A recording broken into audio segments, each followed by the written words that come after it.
So we'll be looking at measure of central location today, or you call it measure of central tendency. It's also one of the tools used in statistical analysis, mainly for descriptive epidemiology or descriptive statistics. Okay, so the one thing about this measure of central location is that it uses a particular number to tell you this is what this particular attribute is all about. Okay, so and it comprises mean, median, mode, and range. Okay, so the measure of central location provides a single value that summarizes an entire distribution of data. When you hear the word distribution of data, it actually means just a data. It could be 2, 3, 4, 5, 6, 7, 8. It could be the age of students of or according to their age, or it could also be their height. So it's a distribution, and that distribution can either be a normal distribution, but that's not the scope for this class. It could either be a normal distribution or a skewed distribution, where it is not normally distributed, where it is shifted in one side in the distribution. Okay, so but for the purpose of this class, our focus shall be on measure of central location. But when you hear a word distribution, it talks about data that are being distributed. Okay, so suppose you had data from an outbreak of gastroenteritis affecting 41 persons who had recently attended a wedding. If your supervisor asks you to describe the ages of the affected persons, you could simply list the ages of each person. That is a distribution.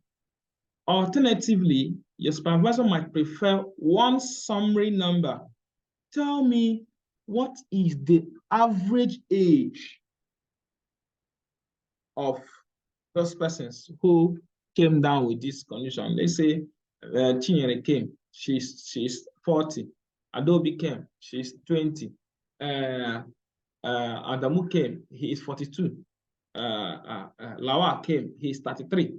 Princewell came, he is 40. These are distribution of ages of those persons who came down with gastroenteritis. But we are looking for a particular figure to describe all their age. One particular figure that we can say, by and large, that this persons must not be less than or must be higher than this age. So that's when we talk about measure of central location, just one particular number that will describe the age of those persons despite variations. So that's where we come to think of measures of central location. When we're looking one particular number to describe their age, could be mean age, average age.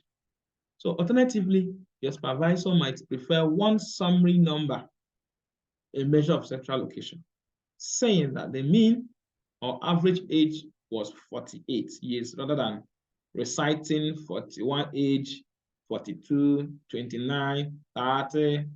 You use a particular number to describe, and that makes it more meaningful. Measures of central location include the mode, median, arithmetic mean. Okay, so that's what is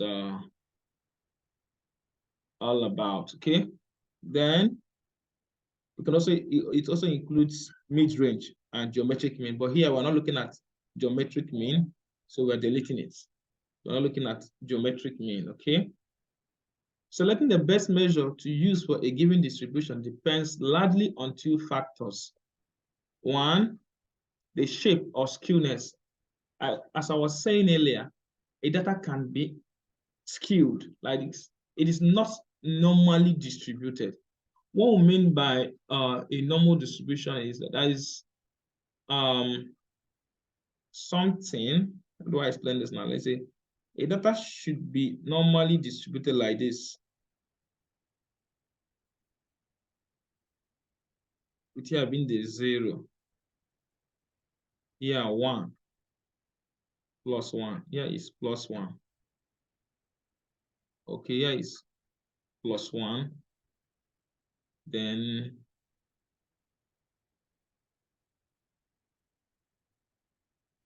here is +1, then here is +1, here is +1, here is +2, here is plus -1, -2. So this type of a distribution is said to be normally what? Distributed. It's this movement. When you arrange the number, this is the age of the children or the people that came down with gastroenteritis. We arrange them on this scale, it is normally distributed. Okay, so that's an example of a normal distribution. Okay. Now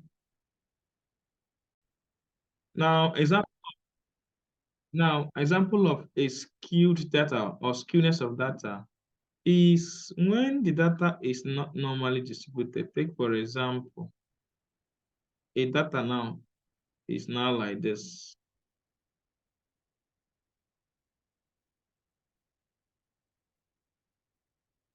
This type is not a normal distribution. You know, it's not a normal distribution. So this type, we don't call it normal distribution. It could also be in this form also. It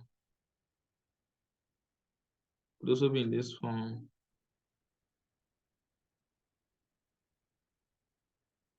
So now, at this point now, it is positive.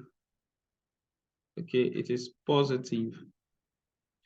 Whereas if it moves the other end, it is negative. So that's why we say skewness of data can mean, it means that the extent to which a distribution deviates from normal symmetry. So the former one, I demonstrated before now, showed us a normal distribution, which is in this form. A normal distribution is in this form. You see, so this is symmetrically distributed. Here is a 0. Here is the 0. Here is the 0. Okay.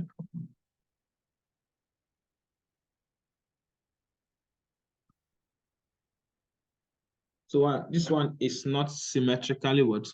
Distributed. So this one is normal distribution, right? This is positive skewness. So the data went one side. Like the other one also described, where we say something like this, and the thing is negatively distributed. Here being the 0. So now, if you look at this, all of this, this is normal distribution. These ones are skewed what? Because their distribution went one side. Okay, so that is what we're trying to explain. Okay, about skewness of data. So in choosing any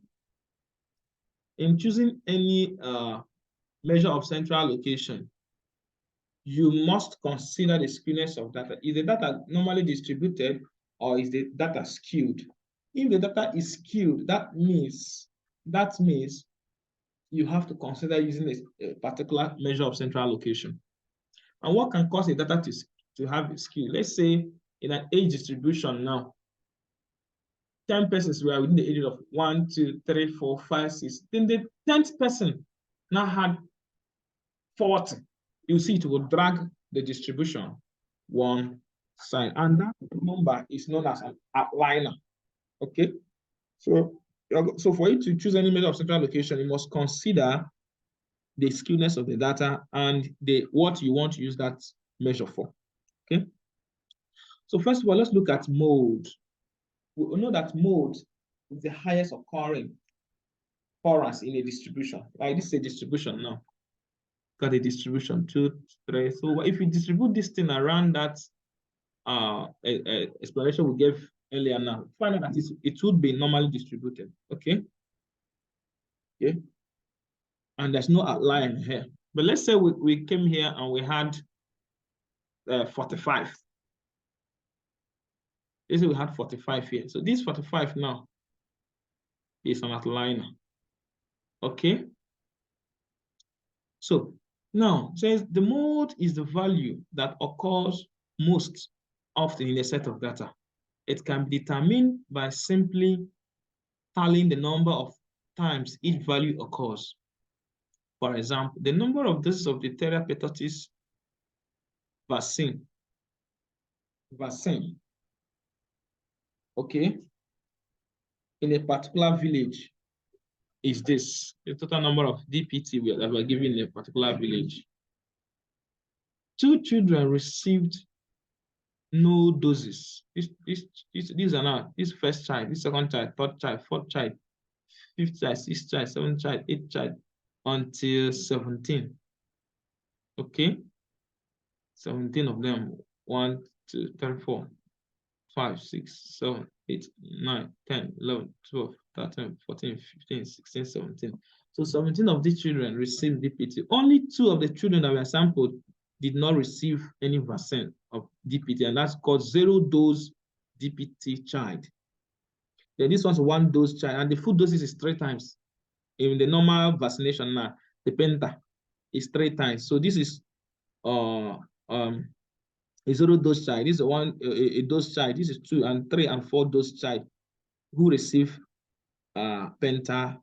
DPT tetanus vaccine.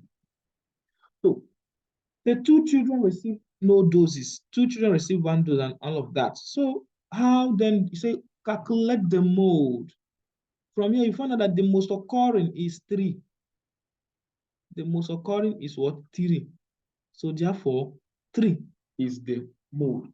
But before you arrive at that, you must first of all arrange this distribution in the order. Okay? You must arrange it. Okay? You must arrange it. So that's why you have 0, 0, 1, 2. So you must arrange in the ascending order or descending order. The highest occurring is the mode. Okay, and define the value occurs most. So properties of a mode. The mode is the easiest measure of central location to understand and explain. It is also the easiest to identify and requires no calculation.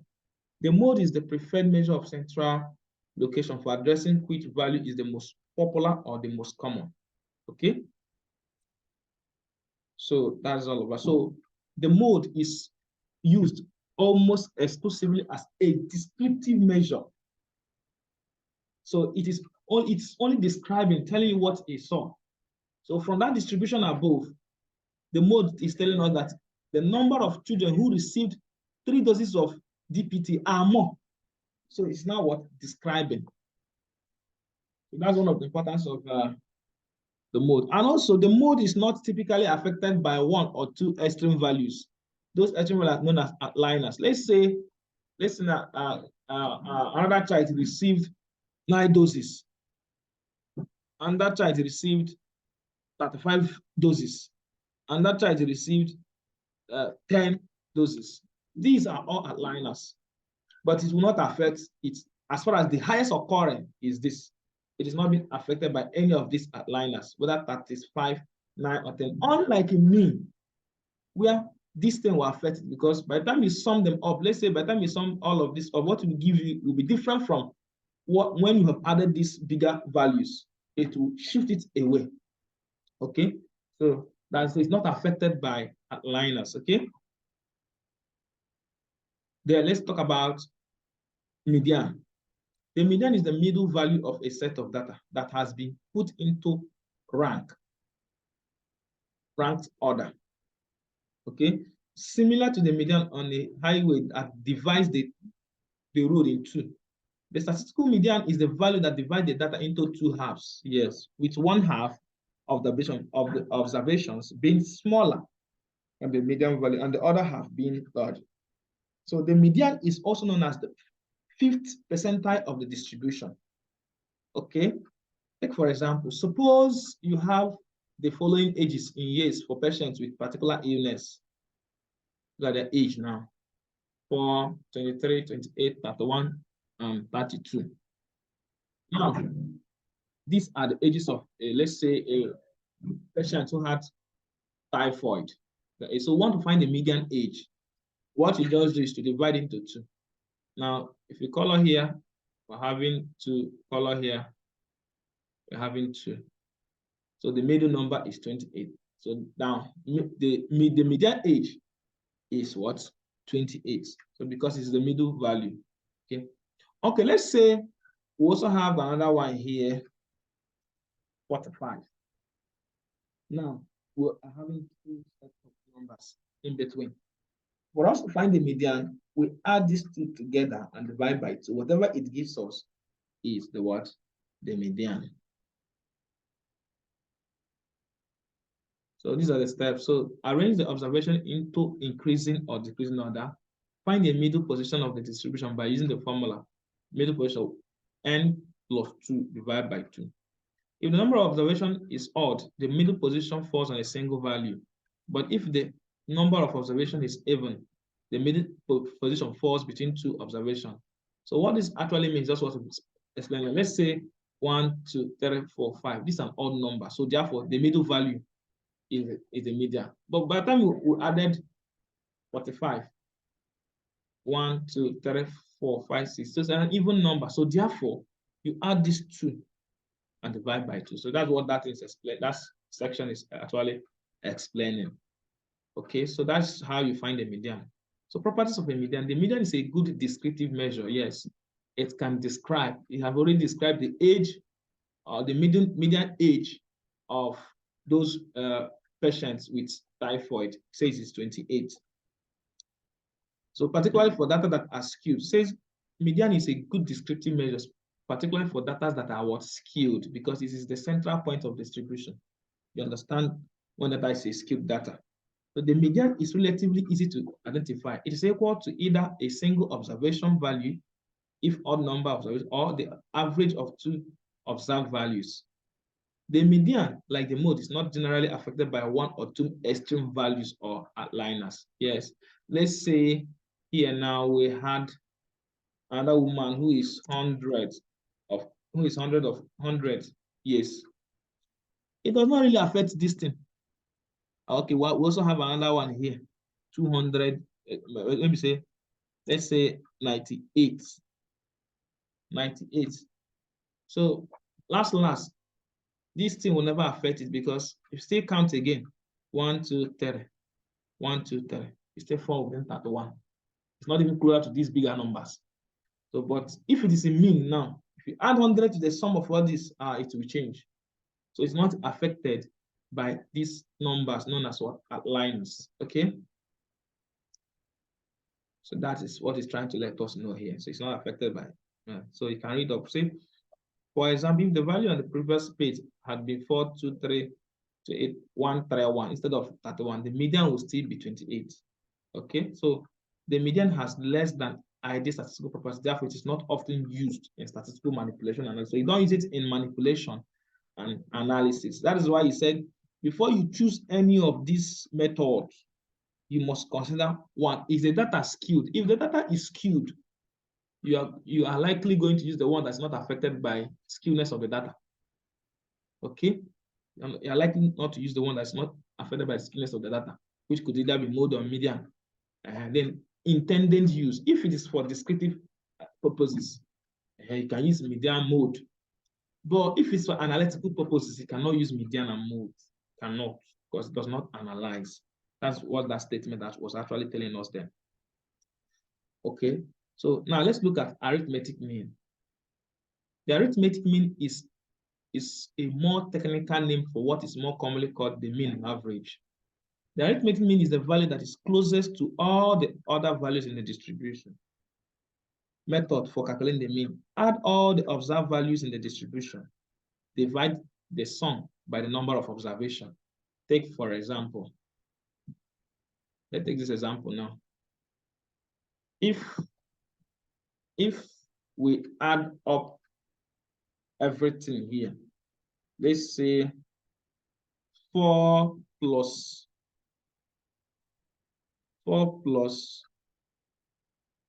23, okay, 4 plus 23 plus 28 plus 28 plus 31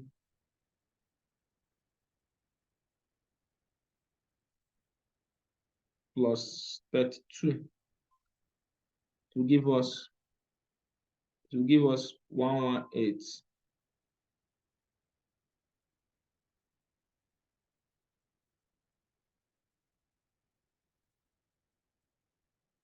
To give us 118. So that is how, when it has given us 118,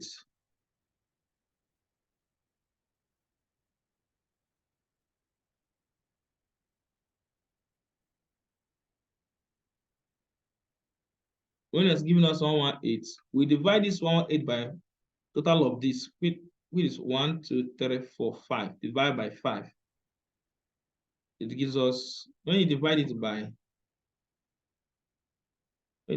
5, it gives us 92.4. So now this is the mean. This is the mean of the distribution. Okay, so that's how mean is calculated. So you sum all of this up and it gives you this, and divide it by total observation. That is what the mean. So now let's see if the mean is can be affected by outliers. Let's say we add another age that is 100. Another woman who is 100 by A, let's say 100. Now, if we add 100 here and divide it by 5,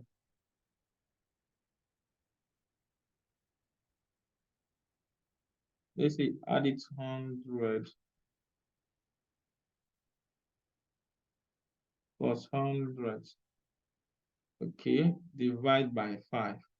It will now be giving you 138. So here we change. Here we change.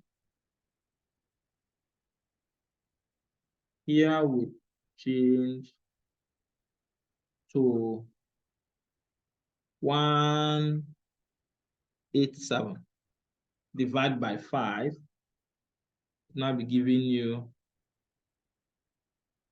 100. You see how this outliner have affected this distribution. So that is what outliers does. So outliers affects the mean, but that don't affect mode and median. Okay. So by the time you have arranged them, you divide by this by the number of observations. That will give us the mean. Okay, for ungrouped data. Okay, then another one we are looking at is the mid-range, and the mid-range is the halfway point or the midpoint of a set of observations. The mid-range is usually calculated as intermediate step in determining other measures. So first step is identify the smallest observation. When you identify the smallest observation, then the next add the minimum plus the maximum, they divide by 2. So let's go back to our example from here.